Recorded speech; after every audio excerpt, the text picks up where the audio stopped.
জীবনে তো বহুত ভিডিও দেখছেন, এরকম ভিডিও মনে হয় কমই দেখছেন। ভিডিওটি দেখলেই বুঝতে পারবেন। কি হলো, তুমি কাঁদছো কেন? মায়ের কথা খুব মনে পড়ছে। মায়ের কথা মনে পড়ছে? বিয়ে করে তো মাকে ছেড়ে আমি বাড়িতে এসেছি, তোমার কথা পাশে রুমেই আছে। আমি তো মার সঙ্গেই ঘুমাই, এর জন্যই তো মনে পড়ছে আমার। হ্যাঁ হ্যাঁ, আমি মার সঙ্গে গিয়ে ঘুমাবো। যাও যাও যাও, তুমি মায়ের সাথে ঘুমাও, যাও। তুমি থাকতে পারবে তো? হ্যাঁ, আমি একা ঘুমিয়ে পড়বো, যাও তুমি যাও। এই রাজীব, দেখো না এই জামাটা, এটা অর্ডার করবো? দাঁড়াও, মাকে একবার জিজ্ঞেস করে আসি। মাকে কেন জিজ্ঞাসা করবো? জামাটার দাম তো মাত্র 500 টাকা। মা, তুমি মাকে জিজ্ঞেস করো না। ইয়ে বাবা, আমি তো একটা জায়গা কিনতে গেলেও মাকে জিজ্ঞেস করি। দাঁড়াও, আমি জিজ্ঞেস করে আসি। দাও ফোনটা দাও। ও, আমার পেটে ব্যথা করছে, আমাকে হসপিটালে নিয়ে চলো। কি হয়েছে তোমার, কি হয়েছে? আমার পেটে ব্যথা করছে, হসপিটালে নিয়ে চলো। কিন্তু আমি তো এখন আমার মায়ের পিসির ছেলের জন্মদিনে যাবো। পিসির ছেলের জন্মদিন ইম্পর্টেন্ট নাকি আমি? আমার মা।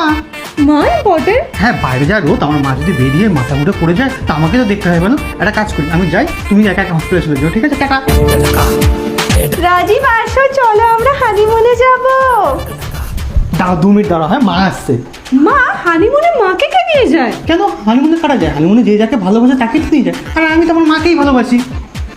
হ্যাঁ, তাহলে আমরা কোথায় যাচ্ছি? কেন, আমরা পুরী যাচ্ছি। পুরী? হ্যাঁ, এমনি আমার মায়ের যাওয়ার খুব ইচ্ছা ছিল, তাই পুরীটাই ঠিক করলাম, বুঝলে তো? আর এমনি আমরা দুজনে খুব ছোট, একজন বড় যাওয়া তো উচিত নাকি বলো? চলো চলো, তাড়াতাড়ি চলো।